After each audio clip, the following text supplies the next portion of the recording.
I'm delighted today to be joined by Dr. Brian Keating, Distinguished Professor of Physics, host of the Into the Possible podcast, and best-selling author of Losing the Nobel Prize.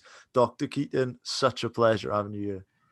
It's a pleasure to be with you, Joe. I'm a great fan of your podcast as well. I would love to do this conversation in a sort of chronological type of order.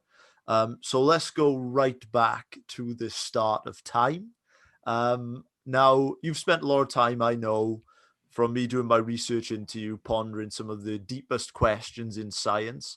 So I would love to know, because this was a question that our audience kept asking us and asking us to ask you, what would be your sort of theory, or what evidence do we have, or any ideas about what happened right at the beginning of time?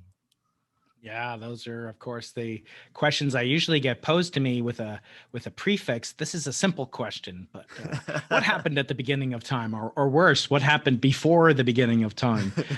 Which is a question that none other than Stephen Hawking over there at Cambridge, not too far from where you are, he posed that question, or he claimed posing that question was as nonsensical as asking what's north of the North Pole. In other words, what happened before time began is as crazy as asking what's north of the North Pole. But we're in the Christmas season, and we all know Santa is north of the North Pole, right? So take it from a practicing cosmologist, a Jewish cosmologist.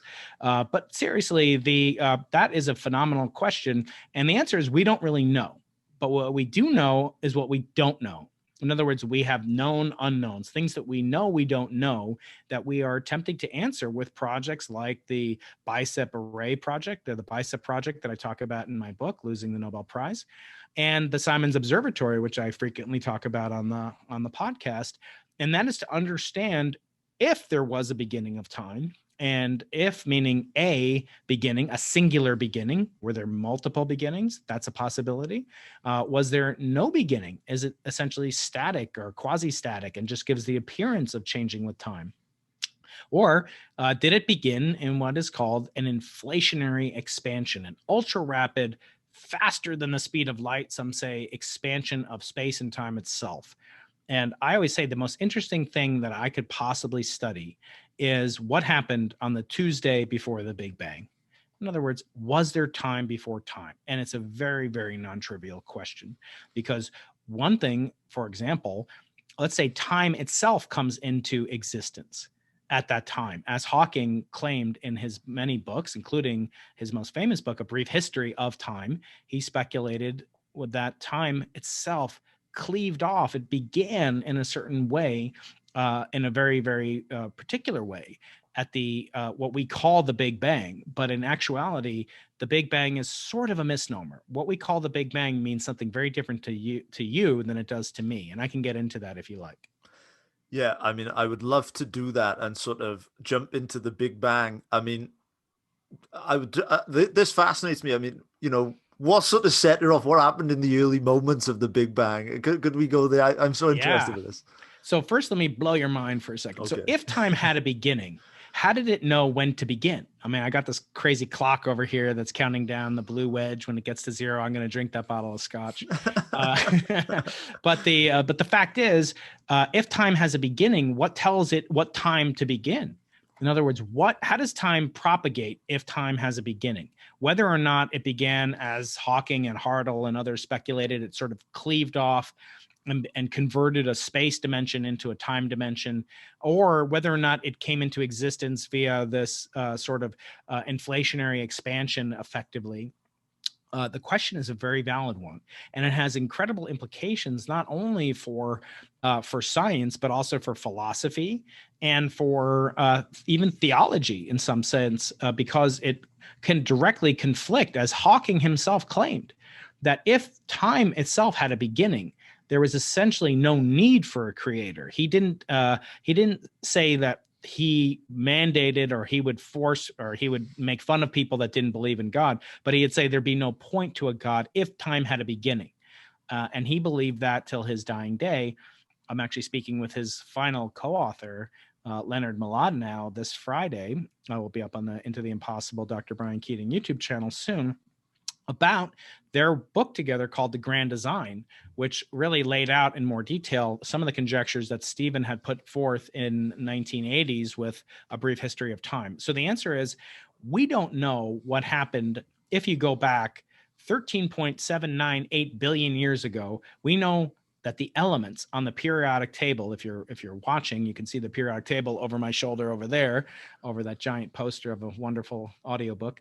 But the first three elements on the periodic table, hydrogen, helium, and lithium, those we know were created 3 minutes after something happened. We don't know what happened necessarily. It could be the creation of time.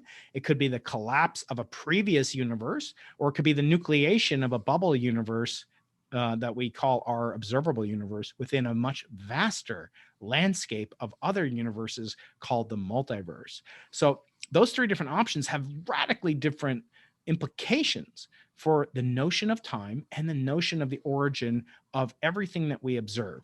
But the thing I want your listeners to really grasp is that we don't know what happened before those first three elements were formed. We have very little idea about it because it's very hard to test, impossible in some sense to test on laboratories on Earth, because we can't replicate those conditions, say, a trillionth of a second after the origin of time, if it did indeed have an origin. And the multiverse, which you mentioned, but there, I understand that this is some sort of a point of heated debate amongst scholars. I wonder, could you give our audience a run through of what the multiverse is and why it's a sort of contentious concept?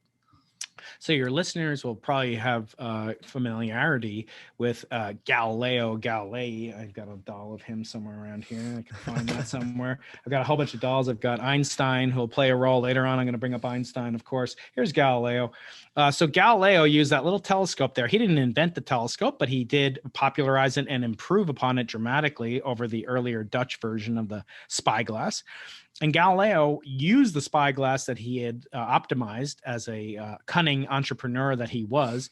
He used that to observe a miniature solar system of satellites orbiting the great planet Jupiter, which was known to orbit the Earth, or thought to orbit the Earth. But instead, he found that there were these four satellites, which we now call the Galilean satellites, and they were orbiting Jupiter, clearly not orbiting the Earth at all.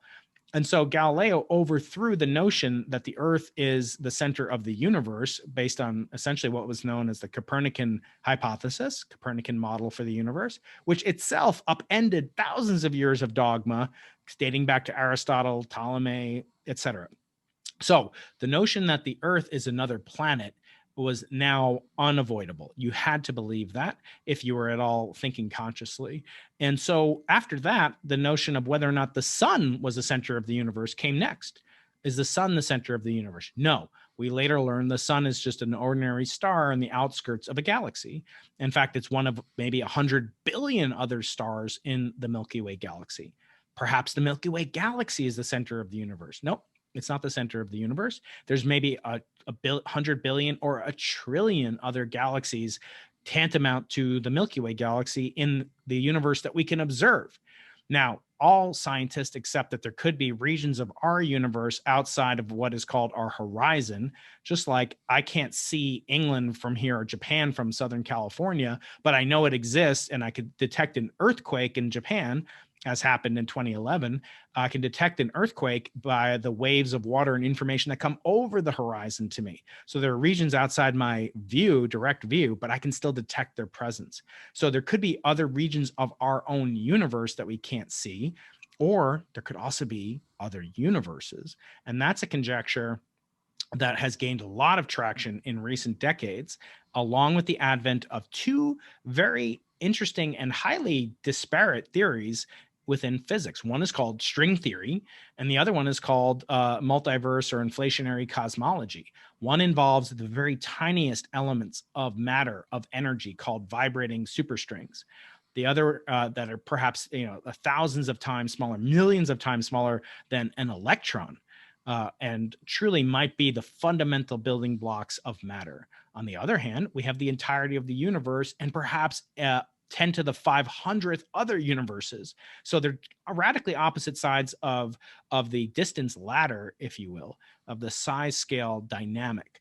And yet they seem to be potentially interrelated to one another in that they both predict, and their interrelated properties are that there might be different laws of physics and therefore different properties of strings within each one of these 10 to the 500 universes within the multiverse. And they seem to both be concomitant. One depends on the other one. And so, yes, these both have received a lot of attention lately. And yet, as time goes on, we seem to be getting hints that perhaps at least the way that string theory was conceived is not being borne out in the laboratory in our observations of the finest properties of space and time that we can observe. That has led other people, many of whom I've had on my podcast, including Stephen Wolfram, Eric Weinstein, Garrett Lisi, and Julian Barber coming up. And they all have different theories, alternative theories to string theory, because of this problem of the non-observation of claimed detectable phenomena from string theory. Now, the question becomes, is there evidence for the multiverse? And that's a good portion of what my book, Losing the Nobel Prize, is about. I love it, man. I love it. And I'm sure that at this point now, people are thinking to themselves, okay, you know, we've sort of painted a sort of picture of the start. And then how would life then emerge from non-life? Yeah, you're asking all these simple questions, Joe. Thank you for teeing it. It's your Hanukkah gift to me. Very good question. So I say that there are actually 4 big bangs. There's the Big Bang in which, matter came out of non-matter. In other words, energy was converted into matter, and all physicists nowadays believe that. There was some event. It could have been the origin of time, as I said earlier, or it could have been the recollapse or the shrapnel of a previous universe that had collapsed, or as my friend and Oxfordian Professor Sir Roger Penrose, who was on the show after he won the Nobel Prize this year. He's a good friend of the show. He believes that there are no even singularities that take place. In other words, no points of infinite density, infinite temperature, which I happen to, find philosophically pleasing. But what I find pleasing is the complete irrelevance to the cosmos. So there's the Big Bang that potentially, but even Sir Roger, I should say, even though he doesn't feature a singularity in his cosmology, he still believes the origin of the elements on the periodic table over there. Right. So he knows that they took place, that they are formed. That's matter emerging from energy. So it's kind of like a chicken or egg problem. There's something coming from nothing. The nothing has to be defined, but the nothing in this case is non-matter produces matter. Then next, how does that matter eventually produce stuff, molecules, organic compounds, and eventually produce life? How does that life come from non-life? Those elements, hydrogen, helium, and lithium, are not really, what we think about when we think of life, where we think about carbon, nitrogen, et cetera. And then we think about evolving those into amino acids, proteins, RNA, DNA, et cetera. So that's the origin of life from non-life, or first the origin of carbon and et cetera that make organic compounds from inorganic chemistry. Then there's the origin of life from organic chemistry. That's something we need to explain. And we kind of glibly say that with enough time and evolution, life could come from elsewhere in the universe and land on the earth. But that doesn't solve the problem of life from non-life. And then the last step is consciousness from non-conscious objects. So once life comes about, I don't think you would agree that a bacterium has consciousness, although there are people that believe even quarks and electrons, it's called panpsychism. I find that completely absurd to think about it. But people do suggest in certain theories that even inanimate objects are conscious or participate in the conscious process. But then eventually we have to get technological life and so forth that is conscious in order to be able to detect their presence or absence in the universe. So these are the 4 different huge steps. And even if you assign a probability to each one of 1 in a billion, so 10 to the 9th, 1 out of 10 to the 9th, which is pretty, large on the scale of what we're talking about. And you go through the math, that means that there's a 1 in 10 to the 36 power. So 1 in a billion, or a trillion, of life emerging in some sense, or barrier to life emerging. And then you say, well, there's only, how many stars are there in the universe? I worked that out before. It's like 100 billion stars in each galaxy, and there's 100 billion galaxies. So you put 10 to the 8th times 10 to the 8th, and you only get 10 to the 16th. That means there's almost a 1 in 10 to the 18th chance that there is life elsewhere in the universe that's like us consciously. And I think this is a gross underestimation. I personally feel like there is no other conscious life in the universe besides what we find on Earth, if you decide to call you and me conscious. We recently had Professor Donald Hoffman on the show. I don't think he's been on the Into the Impossible show, has he? No, I'd love to have him on sometime. I would love to set you two guys up. He was phenomenal. This has been something which we've talked about on the sort of show. So I would love to just throw you one more sort of easy bat. What are your thoughts on the origin of consciousness? Well, I find it even more kind of daunting than finding about the origin of matter and the origin of the universe itself, because I don't think we're at the point where we can come up with a universal definition of consciousness. There are famous essays, I'm sure you talked about, Thomas Nagel, What's It Like to Be a Bat? Even Galileo talked about consciousness in his early works and speculated that it's impossible really to make great progress. There's a great book about it called, I think, Galileo's Error. And that came out about a year ago about, the scientific method depending on the existence of conscious observers. And I'm going to try to get that author on the podcast. But the point is, I don't think that people really agree on what it means to have consciousness, let alone how it could originate. So in other words, Darwin used to say things like, it's impossible to speak about the origin of life. It's just as crazy. Literally, he said this. It's just as impossible to think about the origin of matter. Well, I just told you that we know how matter began to exist through the Big Bang nucleosynthetic process that I talk about in my book, and is the foundation of the earliest time that we really have good physical evidence for the physical phenomena in the universe. That was the first 3 minutes of cosmic evolution. So Darwin was wrong about that. And yet I don't feel like we even have an understanding of what it means to be conscious that I could then use and say, now my theory explains how that fits in. So I talked about it with Noam Chomsky on my podcast. There were a lot of interesting little tidbits there. I refer people to that interview on the Dr. Brian Keating YouTube channel or on iTunes. And the point is that, it's an extremely complicated process that not even someone like him who thinks about these issues, continually, it almost seems hopeless. And I sort of agree with that concept. It's interesting because Andrew Huberman, when he was on the show, he said that consciousness he described it as a question that scholars have loved to have fallen in love with, but it's a question which they've probably wasted too much time on, which is, an interesting sort of thing. I would love to just tie this sort of segue up, and just what you've described there, it sounds to me as if it's highly improbable that we should actually even be here. Like, how unlikely and how grateful should we be that, we are actually here? Yeah, well, I think gratitude is the most important trait in my fellow human being. And it's impossible to be angry and grateful at the same time. You're like, I argue with my wife or something, and I'm like, I really love you. You're the best wife in the world. It's those things are incompatible, right? So it's a wonderful trait. In fact, I'm Jewish, just to take a sidetrack here. In Jewish, Judah, the word in Hebrew means thankful. So it's a core part of my religious practice that gratitude is to be given. You're supposed to say a blessing, of thanks before you eat anything, let alone, something like that used to be alive and had parents and, like an animal. That's even higher form of food than an apple, or even drinking a glass of water. You're supposed to say a blessing of thanks because you're appreciating how wonderful the world is. And I think that makes you a happier person. But that's a sidetrack. I'm not going to proselytize. I never do that. But getting to this point of, yes, is this something like worthwhile? Presuppose that.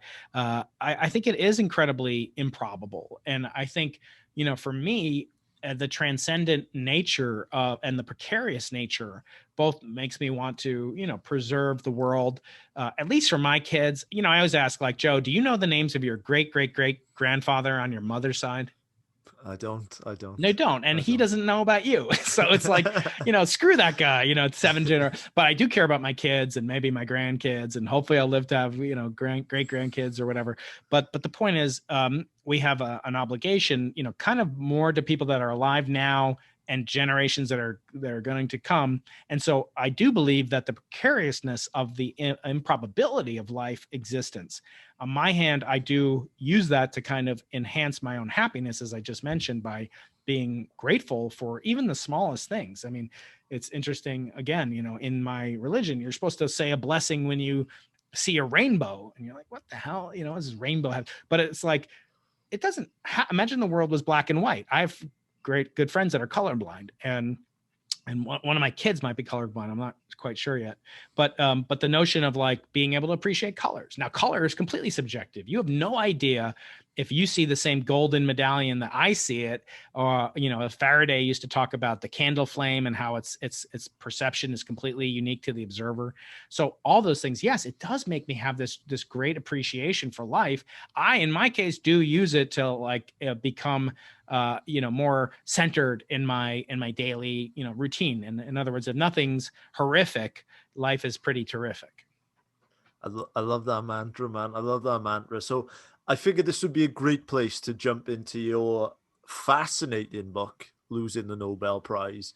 So I figured this would be a sort of great place, if you wouldn't mind, to sort of give us a history of the sort of Nobel Prize and how we've sort of waned away from Alfred Nobel's original desire of what he wanted. Yeah. So the book is it's a memoir. It's more of a kind of autobiography, so to speak, a memoir of what it's like to be a young scientist striving to make the ultimate contribution. In my case, it was partially a personal, I wouldn't say a grudge, but it was competitiveness with my father, who was a great scientist, and he did kind of abandon me and my older brother as young children and leave our lives for many years. He did come back into them, as I describe in the book, but he was a great scientist and mathematician, and I wanted to outdo him. It's like a kid, his father's in the NBA. Like I see LeBron James's kid, and he's, in America, he's trying to get into the NBA, and he's trying to outdo his dad. And luckily, I hope for him, LeBron is a much better dad than I had, at least as a kid. But the point being, I wanted to do something my dad never did. And that was to win a Nobel Prize doing what I did, which was cosmology. And so after I got fired from Stanford University, which is one of the most prestigious institutions in the world, I started to think about different ways that I could make a contribution, sort of being free of obligations as an academic and maybe striking out on my own. And luckily, I obtained a new kind of father figure in my life, a man by the name of Andrew Lang, professor at Caltech, which is, arguably one of the best institutions in the whole world to study physics and cosmology. So he took me under his wing. We built a project called BICEP, and it was funded initially by a Nobel Prize winner at Caltech, David Baltimore, who is the president of Caltech. And he really funded it because he thought we had a shot maybe of winning the Nobel Prize. And certainly we did. And through it all, as we came close to it, and even made an announcement that we had taken the earliest possible baby picture of the infant universe, I still realized that I was not going to win the Nobel Prize.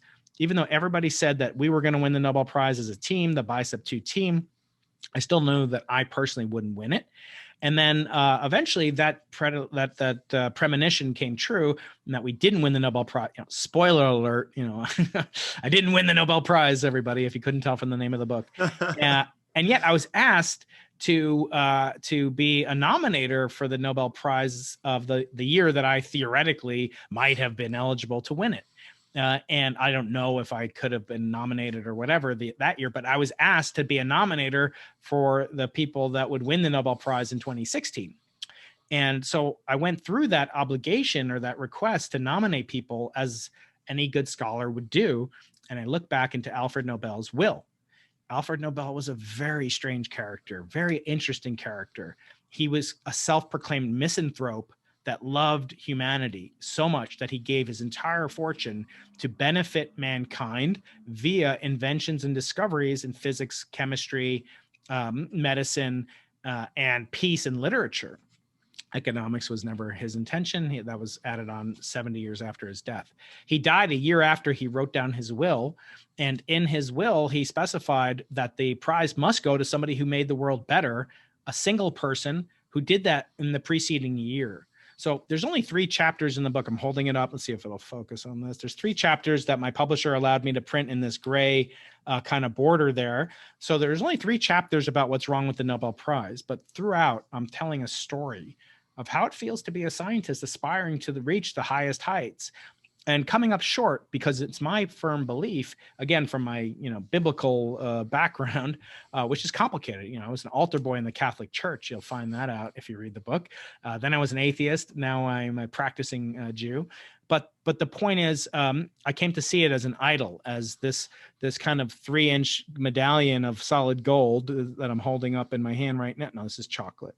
But but that it became an idol for me as at the time, a secular scientist, and for many people and my colleagues as well.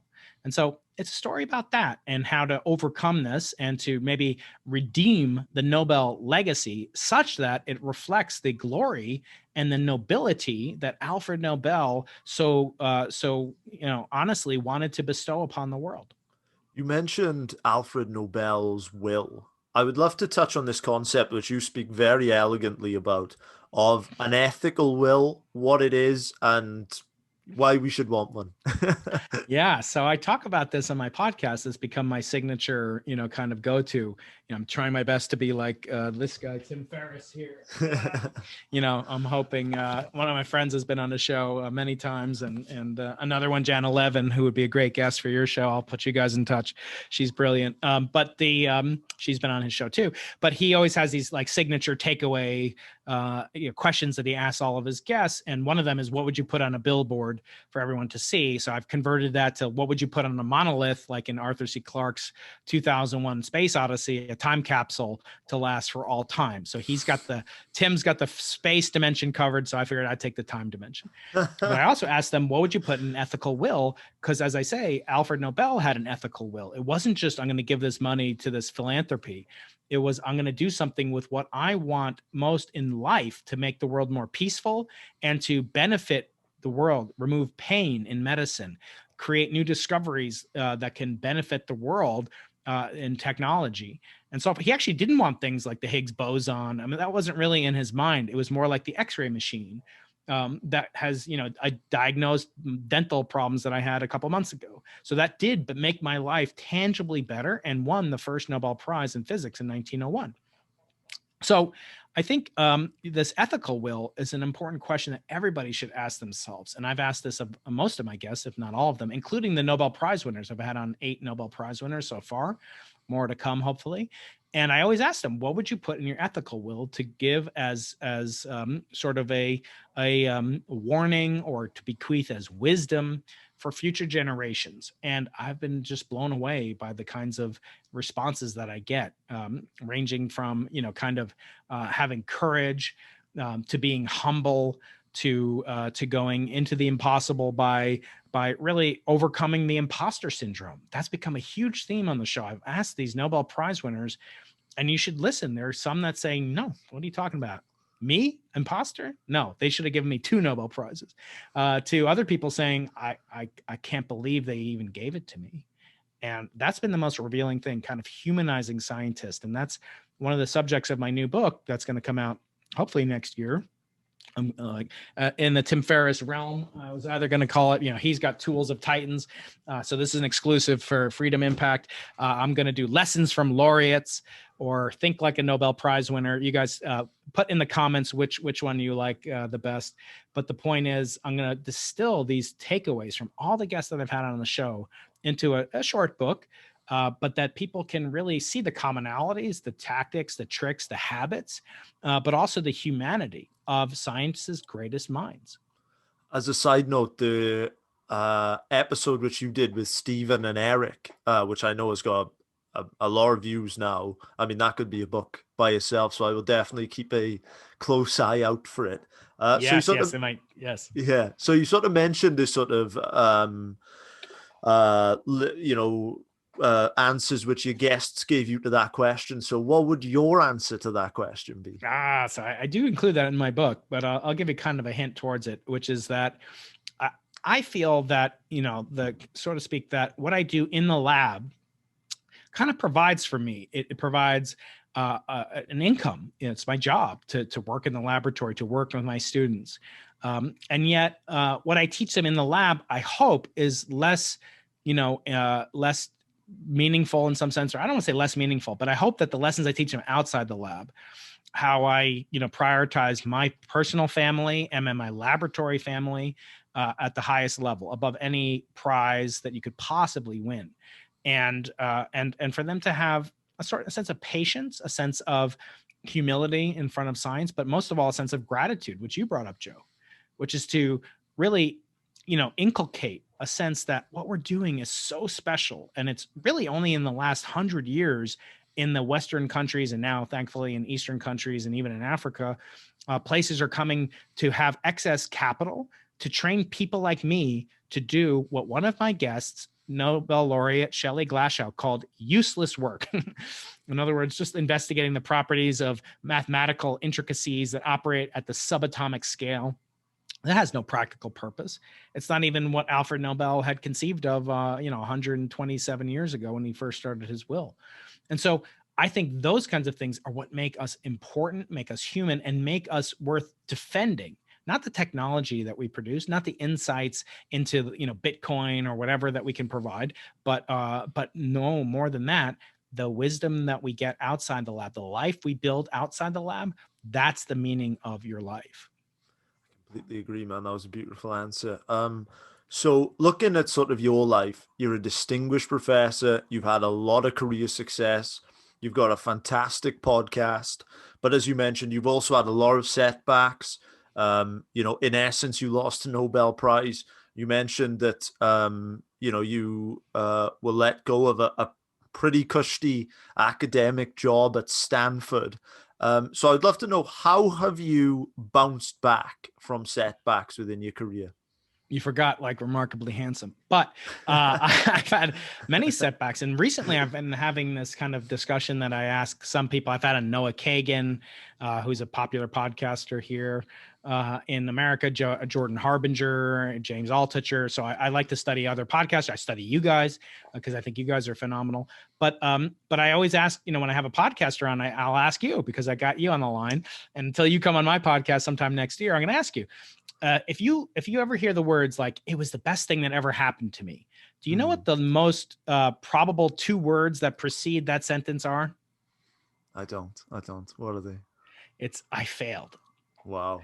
If you search on it, it'll be "I failed and it was the best thing that ever happened," or "I got fired. It was the best thing that ever happened to me." I say that in my book as well.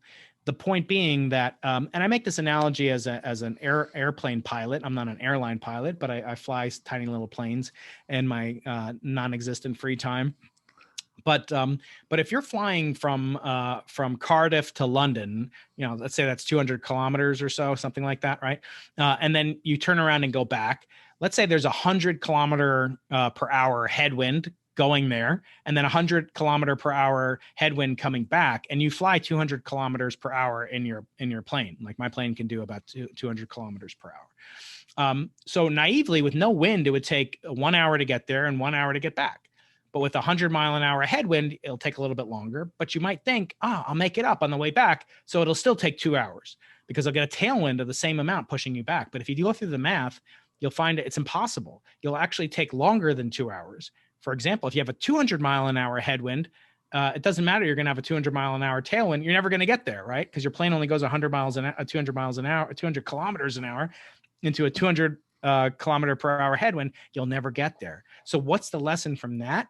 Enjoy the headwinds, enjoy the struggle, because you're going to spend more time in the headwinds than the tailwinds. You ever see like a cricket player? I don't know. Do they play cricket in Wales? They do.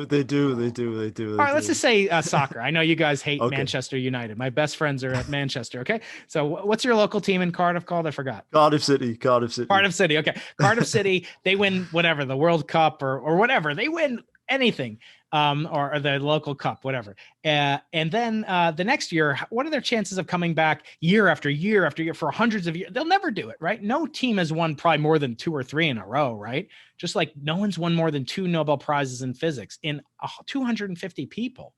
Only one person in history won 2 prizes in physics.